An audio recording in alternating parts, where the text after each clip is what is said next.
चला आज बनवायच्या होत्या चकल्या. चकल्या म्हटलं तर सगळंच कुटाणा होऊन जातो आणि आज थोडंसं घाई गडबडच होती. असे 2-2 एक दिवशी बनवायचं म्हटलं ना, तर खरंच खूप घाई होऊन जाते. आणि इथे बटाटे पण असे मस्त खिसून घेतलेले उकडून. सकाळी आहोने मस्त बाहेर चूल पेटवली आणि मस्त इथे बटाटे उकडून दिले होते. गॅसच्या वेळेस गॅसवर काहीच बनवणार नाही मी, कारण गॅस आहे ना, एक ते भेटत नाही लवकर, त्याच्यामुळेच मम्मीकडनं हे चूल आणलेलं आहे. त्याच्यावरच सगळ्या गोष्टी करणार आहे बरं का मी.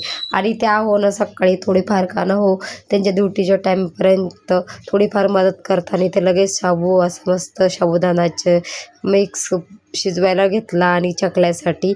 आणि असं एवढं जर आपण गॅसवर जर बनवलं ना, खरंच खूप वेळ लागून जातो. आणि वरचं काही शूट केलेलं नाही आहे. ते कसे झाले तुम्हाला एक ब्लॉगमध्ये नक्की दाखवेल काय काय बनवलेलं. आणि एवढं काही शक्य होत नाही, कारण सगळं शूट करायला कोणी काय मोबाईल वगैरे धरायला राहत नाही. आणि ते मस्त असे चकलीसाठी असं पीठ तयार करून घेतलेलं साबू आणि बटाटे खिसून वगैरे बघू शकता. आणि तुम्ही पण अशाच पद्धतीने बनवता का नक्की सांगा.